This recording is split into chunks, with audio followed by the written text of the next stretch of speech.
Assalamualaikum guys, welcome back to the channel Do Production. Bersama aku lagi Yip yang akan menjadi host untuk Do Channel ni.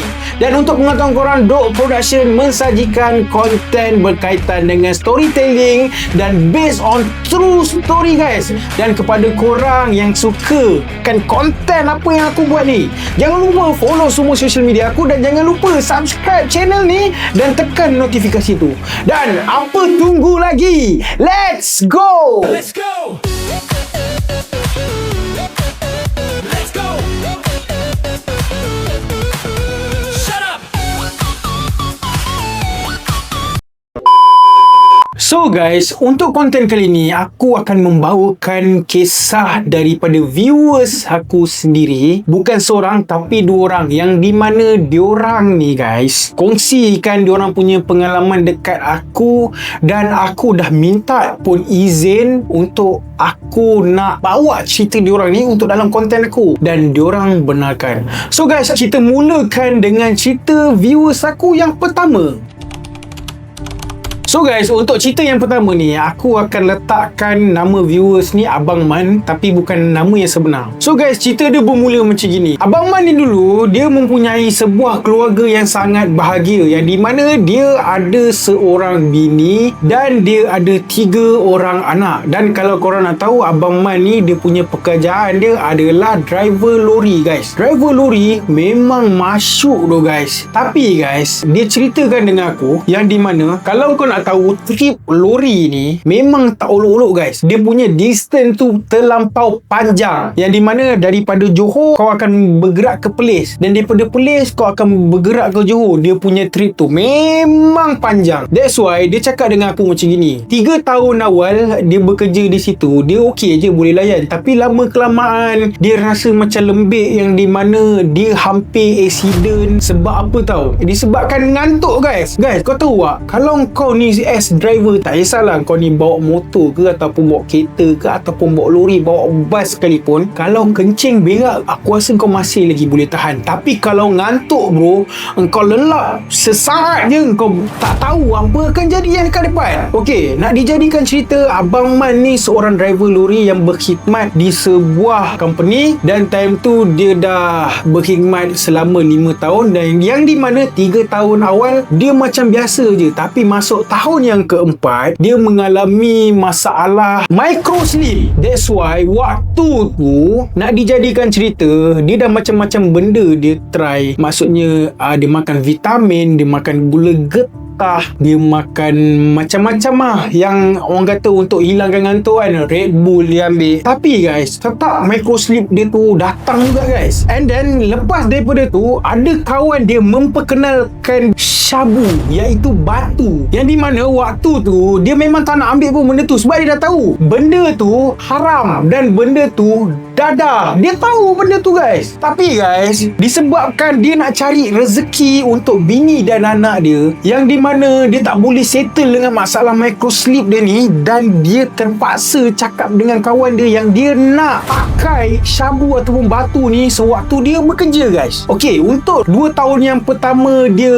consume batu ni, tak ada masalah pun guys. So bila dah 2 tahun pertama dia consume batu ni, bermakna dia dah kerja dekat company tu selama 5 tahun tu. So bila 2 tahun dia consume batu ni, dan dia rasa macam benda ni boleh membantu dia untuk hilangkan microslip pada awalnya. Tapi lama kelamaan benda tu buatkan dia ni jadi ketagih, yang di mana guys, bila dia jadi ketagih ni, bukan setakat dia nak buat kerja je dia ambil, tapi guys waktu dekat rumah dia ambil, dan ini dan anak dia perasan yang perangai dia makin lama makin pelik guys. Okey, ni apa yang Abang Man tu bercerita dengan aku. Dan lama kelamaan lepas tu dia consume 3 tahun, 4 tahun, tahun ke-5 guys. Nak dijadikan cerita, tahun ke-5 ni rezeki tak memihak kepada dia, yang di mana ada roadblock berlaku besar-besaran dan tengah dalam keadaan isap, dan waktu tu dia pun ada barang tu dengan dia, dan lepas daripada tu dia kena tangkap tu guys. So guys, bila dia kena tahan, waktu tu dia kena reman, and then ada barang dengan dia, dan dia pula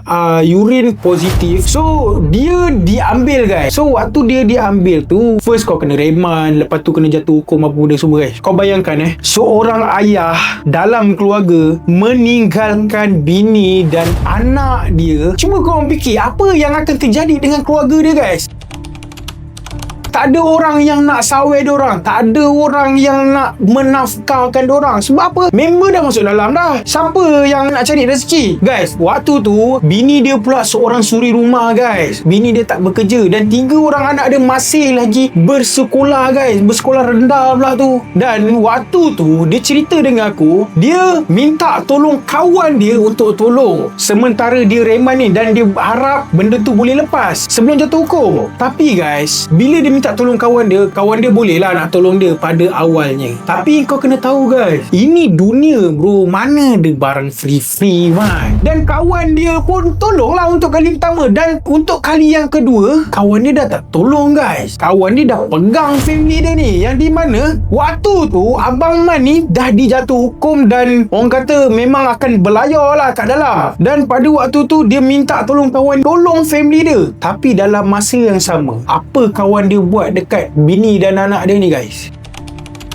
Kawan dia ni guys hantar anak-anak dia ni dekat rumah anak yatim guys. Dan dia buat bini kepada Abang Man ni menjadi hamba guys. Kau faham tak? Dalam kau yang penyebab dia jadi ketagih, dan kau pula yang buat bangsat dengan dia. Bro, masa Abang Man cerita dengan aku benda ni, aku rasa macam benda ni scary dan aku sangat-sangat takut tu. Sebab apa guys? Bagi aku itu pengalaman yang paling ngeri, yang di mana bila dia dah berlayar dekat dalam, ada satu masa tu bini dia datang. Dan bini dia cakap dengan dia macam ni, bang, ini first and last saya datang melawat, dan lepas ni saya minta, saya dah tak nak datang sini lagi. Dan dia minta Abang Man, dia cakap apa orang Abang Man, dia cakap macam ni, dia cakap, bang, boleh tak abang lepaskan saya? Dia minta cerai guys waktu tu. Lepas tu Abang Man ni jadi macam, sayang, saya tunggulah sekejap, sikit je lagi, nanti abang akan keluar apa semua. Dan bini dia dah tak nak dengar dah waktu tu. Bini dia mengadu dengan Abang Man yang dia cakap yang hidup dia sengsara, yang di mana dia diperlakukan sebagai hamba, jadi nafsu seks kawan dia sendiri. Kau kat dalam tu, kau geram macam mana pun kau dah tak boleh buat apa. That's why time tu Abang Man terpaksa untuk lepaskan wife dia. Bila tanya pasal anak-anak dia, wife dia cakap yang anak dia dah tak ada dengan dia, dan anak dia ni ada kat rumah anak yatim. Guys, masa Abang Man cerita dengan aku guys, aku rasa macam, ya Allah, kesiannya kan. Aku rasa macam teruknya siap kawan dia tu, betapa bangsatnya kawan dia ni. Dan guys, waktu tu Abang Man ni dia dah tak boleh nak buat apa sebab dia kat dalam. So dia hanyalah merenung nasib dia, dan sampailah dia keluar pada hujung tahun lepas baru dia keluar. Dan bila dia keluar, dia cari anak-anak dia,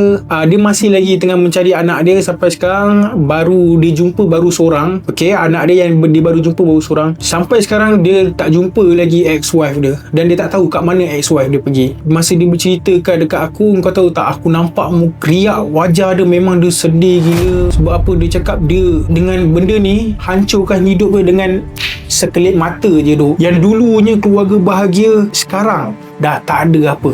Guys, memang kita ni manusia buat silap. Kau tengok, disebabkan batu, najis batu, hidup kau boleh hancur. Sebab tu aku nak cakap dengan korang, siapa yang masih lagi terlibat dalam dunia batu, aku minta tolong sangat dengan korang untuk korang stop. Sekarang ada waktu untuk korang stop. Takkan nak tunggu jadi macam cerita Abang Man ni. Takkan nak waktu berubah terus jadi macam itu bro. Selagi ada masa bro, selagi itulah berubah. So guys, itu cerita yang pertama. Cerita yang aku rasa sangat sadis, yang di mana kau ada keluarga tapi keluarga kau hilang macam tu je. Dapat kawan pula, kawan sikit kau main bangsat lagi.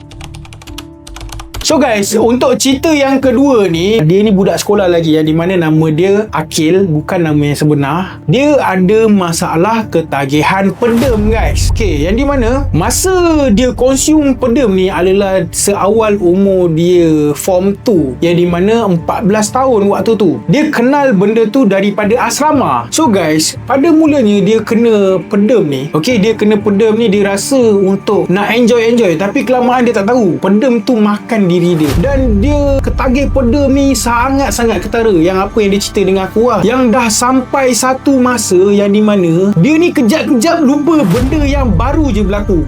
Ni masalah dia.